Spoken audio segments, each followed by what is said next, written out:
बिस्मिल्लाहिर्रहमानिर्रहीम। मैं हूं अब्दुल सुभान और आप देख रहे हैं अल आदिब ऑफिशियल यूट्यूब चैनल। आज के इस व्लॉग में हम जिस बात पर डिस्कस करेंगे वो एक गुस्ताख दर्जी का वाक़या है जिसके बारे में बहुत आपने सुना भी होगा। मैं आपको आज उसके बारे में थोड़ी डिटेल देना चाहता हूं और उसके बारे में आज हम इसी व्लॉग में डिस्कस करेंगे। आपको मैं बताऊंगा कि ये शख्स कौन था, इसका क्या नाम था और ये कहाँ से ताल्लुक़ रखता था और किस बात पर इसका जो सारा वो घर से अलग किया गया और जिन्होंने किया उनका क्या नाम था, वो कहाँ से ताल्लुक़ रखते थे और ये सारा वाक़या जो मामला है ये सारा किस तरह पेश आया। आज जो है वाक़े की मुकम्मल तफसील मैं आपको इस वीडियो में आपसे डिस्कस करूँगा। तो बढ़ते हैं अपनी वीडियो की जानिब। तो सबसे पहले अगर बात कर लें तो भारत का एक सूबा है राजस्थान। राजस्थान का एक इलाका है उदयपुर, एक छोटा सा शहर है उदयपुर। वहाँ पर एक दुकान थी इस दर्जी की और इस दर्जी का नाम था कन्हैया लाल। तो हुआ ये कि चंद दिन पहले जब एक मल्लूना ने, एक खबीस ने, जिसका नाम नूपू शर्मा है, जो बीजेपी के फाशिस्ट जो पार्टी है उसकी स्पोक पर्सन थी, उसने जो है उस मल्लूना ने, उस खबीस ने, उस मलूना ने सरकार दो आलिम हज़रत मोहम्मद मुस्तफ़ा सल्लल्लाहु अलैहि वसल्लम और अम्मा आयशा सिद्दीक़ा की शान में जो है वो बेअदबी की। तो बहुत से हिंदुओं ने इसकी हमायत में ट्वीट्स किए, सोशल मीडिया पे पोस्टें वगैरह लगाई। तो उन पोस्टों में एक पोस्ट इस कन्हैया लाल जो ये दर्जी था खबीस, इसकी भी थी कि जब इसने ये पोस्ट लगा दी तो जब चंद घंटे या चंद एक दिन के अंदर जब इसके हमसायों ने देखी कि ये फ़लानी आईडी जो है ये उसकी है कन्हैया लाल की और इसने ये पोस्ट लगाई है, तो वो इसके पास गए दुकान पर चंद मुसलमान। उन्होंने कहा कि तुमने ये क्या किया, तुमने ये क्यों लगाया। मुसलमानों ने इसको जो है कहा कि हमारे नज़दीक क्योंकि चोर का साथ देने वाला चोर और जालिम का साथ देने वाला जालिम है, तो गुस्ताख साथ देने वाला भी गुस्ताख है और तुमने ये अच्छा नहीं किया, इसको फ़ौरन हटाओ। तो आगे से उसने साफ इनकार कर दिया, ये कहा मैं तो जानता ही नहीं, मैंने पोस्ट नहीं लगाई, मेरे बेटे ने लगाई होगी, यानी कि वो साहब मुकर गया।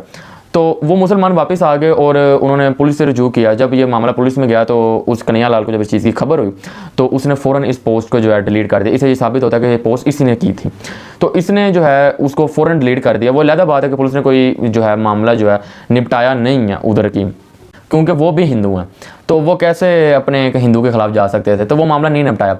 अब हुआ ये कि वहाँ का इसी का कन्हैया लाल का एक इस खबीस का एक हमसाया था, उसने इसकी जो पोस्ट थी, जो इसने बेअदबी की थी, जो उसने नूपू शर्मा जो मलूना थी उसकी हमायत में एड पोस्ट लगाई थी, उसका स्क्रीनशॉट लिया और उसके साथ इसकी फ़ोटोज़ ली और उसने मुख्तलिफ जो फेसबुक के सोशल मीडिया पे ग्रुप्स वगैरह बने होते हैं मुख्तलिफ, वहाँ पे उसने सेंड कर दी। तो जब वहाँ पे सेंड कर दी, उसने बताया कि इसने हमायत की और इसने जो है मुसलमानों को दिल को तकलीफ़ पहुँचाई, इसने ये हमारी सरकार के लिए जो है इज़ाक़ का बाइस बना है, इसने गुस्ताख की हमायत की है। तो ये पोस्ट दो अशख़ास तक पहुँची, एक का नाम मोहम्मद रियाज गाज़ी और दूसरे का नाम गोश मोहम्मद गाज़ी था। जब इन्होंने ये पोस्ट पढ़ी तो इनके बहुत ज़्यादा इनको गुस्सा आया और इस चीज़ को इनको बहुत ज़्यादा दुख हुआ कि कोई भी उठता है, कोई भी खबीस, कोई भी मलून, दो टके के बंदे जो जना की पैदावार हैं, ये उठते हैं और हमारे नबी की बेअदबी करते हैं और हम कुछ भी नहीं कर पा रहे, कुछ भी नहीं करते हैं। तो उनकी बहुत ज़्यादा जो है उनको तकलीफ़ हुई चीज़ की। उन्होंने फ़ैसला किया कि इस बंदे को जहन्नम वासिल करना है, इसको हमें फाड़ देना है, इसकी गर्दन जो इसका सर जो है वो धर से अलग कर देना है। तो इन्होंने प्लान इख्तियार किया और उसके मुताबिक ये गए उस दर्जी की दुकान पर और आपने वो वीडियो भी देखी होगी। जब ये गए तो इन्होंने एक जो मोहम्मद रियाज थे उन्होंने इसको जहन्नम वासिल कर रहे थे और दूसरे साहब जो गोश मोहम्मद थे वो वीडियो बना रहे थे। तो वो आपने वीडियो भी देखी होगी, नाप नूप दिया अपना। तो उसके बाद जो है ना एक लोहे का एक टोका टाइप की चीज़ थी, भारी थी, वो इसके सर पे मारी, इस खबीस के सर पे मारी, लेकिन ये फिर नहीं मरा। तो उन्होंने इसको फिर एक दफ़ा मारी पर ये फिर नहीं मरा। इस तरह उन्होंने 3-4 वार किए, यहाँ तक कि इस खबीस की जो जान है ना वो एंड पे आ गई। और उस वक्त जो मोहम्मद रियाज गाज़ी हैं, इन्होंने जो है इसका सर जो है वो फिज़िकली भी जो है इसका धर से अलग कर दिया, यानी कि उसका गला काट दिया और सर जो इसके जिस्म से अलग कर दिया और अपने नबी की उस हदीस को एहतराम करते हुए उसको पूरा कर दिया और अपने नबी की उम्मती होने का हक़ अदा कर दिया। वो हदीस ये कि मन सब्बा नबीयन फ़क़्तुलूहु, कि क़यामत तक जो भी सरकार की शान में बेअदबी करे उसका सर काट दो, उसका सर धर से अलग कर दो। तो उन्होंने इस हदीस पे अमल किया और उसका सर जो है वो खबीस का सर धर से अलग कर दिया। उसके बाद ये घर वापस आए और घर आके एक और वीडियो बनाई जिसमें उन्होंने बताया कि हम ऐसे ऐसे उस खबीस को जहन्नम वासिल कर रहे हैं और हम जिससे बदला ले सकते थे गुस्ताखी का, हमने वो ले लिया। तो जब ये वीडियो जो है आग की तरह, ये दो वीडियोस थी, एक उसको जहन्नम हासिल करने की और एक ये वाली, तो ये आग की तरह फैल गई वीडियोस। तो जो जिस मुसलमान तक ये वीडियो पहुंची जो रसूलुल्लाह का सच्चा आशिक था, जो अपनी हर अजीज़ चीज़ से जो इस हदीस पे अमल करता है कि हमारे सरकार का फरमान है कि तुम उस वक्त तक मेरी मोहब्बत का दावा नहीं कर सकते जब तक मैं तुम्हें तुम्हारी माल, जान, औलाद, वालदैन और हर उस अजीज़ चीज़ से अजीज़ हूँ जो तुम्हें अजीज़ है। तो तुम मेरे उस वक्त मोहब्बत का दावा नहीं कर सकते। इन्होंने अपनी जान की परवाह किए बगैर जो है, ज़ाहिरी बात है वो छोड़ेंगे तो नहीं अब इनको, लेकिन इन्होंने अपनी जान की परवाह नहीं की और अपने सरकार की इज़्ज़त पे वो जान को वार दिया और उस खबीस को जहन्नम हासिल किया। और जब ये वीडियो आके तरह फैली तो मेरे तक भी पहुँची, तो जब मैंने ये वीडियो देखी तो मुझे बहुत ज़्यादा खुशी हुई कि अल्लाह ताला ने मुसलमानों की दुआएं सुनी और जो है सरकार एक गाजियों को भेजा जाके वो जो है सरकार की जो इज़्ज़त जो उनकी बेअदबी की है उसका बदला ले, उसको खबीस को जहन्नम हासिल करें। और जब उसका सर टोके से जब अलग किया गया सर धर से, तो इसका नतीजा बहुत पॉजिटिव हुआ। पूरे इंडिया में जब ये आके तरह खबर फैली तो जो जिसने भी उसकी वो मलूना वो जो स्पोक पर्सन थी भारतीय जनता पार्टी बीजेपी की, उस खबीस लड़की ने, औरत ने, उसकी हमायत में जिसने पोस्टें वगैरह लगाई थी सोशल मीडिया, सब ने हटाना शुरू कर दी। वीडियो पैगाम भी टिकटॉक, स्नैप वीडियो, यूट्यूब पे, फेसबुक पे लगाना शुरू कर दी वीडियो पैगाम कि हम तमाम धर्मों का एहतराम करते हैं, हमसे गलती हो गई, हमें माफ़ कर दें, हमें पता नहीं था, हमसे गलती हो गई। धर्म हिंदी का लफ्ज़ असल में उर्दू में इसको कहते हैं मज़हब। तो उन्होंने कहा जी हम तमाम मज़हब का एहतराम करते हैं, हमसे गलती हो गई, हमें माफ़ कर दें। तो ये है पॉजिटिव एक रिस्पॉन्स कि सबको उधर अपनी जान का जो है लाले पड़ गए और सबको एक बात समझ आ गई कि अगर किसी ने मोहम्मद अरबी की शान में बेअदबी की, इस जैसा होगा इसका सर धर से अलग कर दिया था गाजी ने। अब सबको अपनी सरों की फिक्र पा रही है। हुक्मरानों के लिए भी है जो ये डंडोरा पीटते हैं कि फ्लाई रियासत बनानी है पाकिस्तान में, और ये उनके लिए भी एक सबक है कि ये आप सिर्फ आपके कहने से या कौम मुत्तहिदा में कहने से कि हमें बहुत दुख होता है, ये होता है, वो होता है, इससे कोई फ़र्क नहीं पड़ेगा। 3-4 के आप गर्दनें उतार दें, सारे ऐसे सीधे हो जाएंगे, हो रहे ना सीधे, तो ये सारे सीधे हो जाएंगे। अगर फ्रांस वाले मामले में भी अगर आपने सख्त रिएक्शन लिया होता तो दोबारा किसी की जरूरत ना होती, ना इंडिया की जरूरत होती कि वो हमारे नबी पाक की शान में बेअदबी करता। लेकिन हमें सिर्फ अपने कुर्सियों से प्यार, हम कुर्सियों के लिए सब कुछ कर सकते हैं पर अपने नबी के लिए हम सिर्फ बातें कर सकते हैं और अमलन कुछ नहीं कर सकते। उम्मीद है कि ये जो खबीस हैं ये अपनी हरकतों से, ये हिंदू जो इंतहा पसंद हिंदू हैं, ज़्यादातर इनका ताल्लुक भारतीय जनता पार्टी से है, ये अपनी हरकतों से बाज आ जाएँ। मोदी अपनी हरकतों से बाज आ जा, अगर तू ना आया तो तू ये देखेगा कि तेरी जो वो मलूना जो है थी ना स्पोक पर्सन, उस एक इंशाअल्लाह ताला हम एक दफ़ा फिर सो के उठेंगे और फिर एक वीडियो वायरल होगी जिसमें नूपुर शर्मा का सर धर से अलग हुआ होगा। फिर एक दिन उठेंगे और देखेंगे कि मोदी का सर धर से अलग हुआ है। तो अगर तुझे अपनी जान प्यारी है तो अपनी हरकतों से बाज आ जा, वरना तो याद रखी इस्लाम दबने के लिए नहीं आया। अगर तू ये सोच रहा है ना कि ये 35 करोड़ जो इंडिया मुसलमान है भारत में उनको तुम दबा दोगे या तुम उन पे पाबंदियाँ लगाने का सोच रहे हो, मतलब आइसोलेट करने का सोच रहे हो उनको, तो ये तुम नहीं कर सकोगे क्योंकि इस्लाम दबने के लिए नहीं आया। और तुम दबा के चेक कर लेना, जितनी तुम ताकत से इसको दबाओगे ये उतनी ताकत से बाहर आएगा और ये तुम्हें कुचल के रख देगा।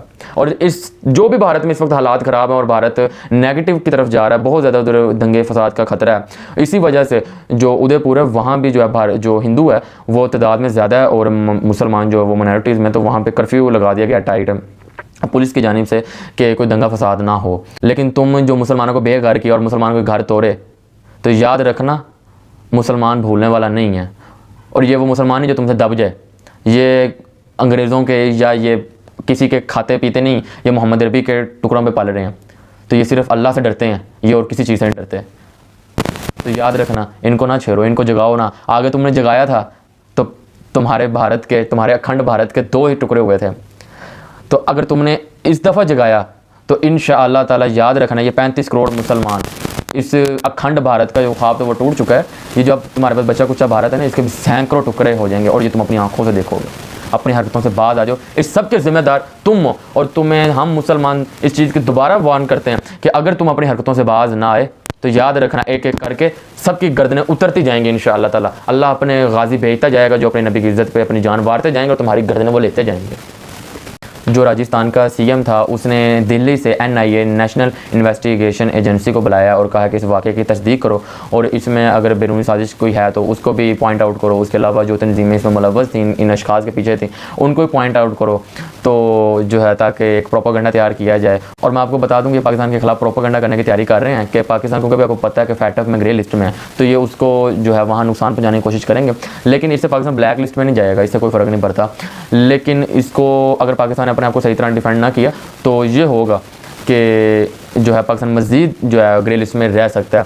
तो पाकिस्तान को चाहिए कि पूरी दुनिया में इसी तरह का एक पैगाम जो है वाज़िया करे कि अगर किसी ने भी दुनिया में हमारे सरकार की शान में बेअदबी की या किसी सहाबा की शान में अगर बेअदबी की या हमारी जो माएँ हैं, हमारे नबी पाक की बीवियाँ जो हैं वो हमारी माएँ हैं, उनकी शान में किसी ने बेअदबी की तो हम उसका साथ लिए बगैर, पाकिस्तान उसका साथ लिए बगैर नहीं बैठेगा आराम से।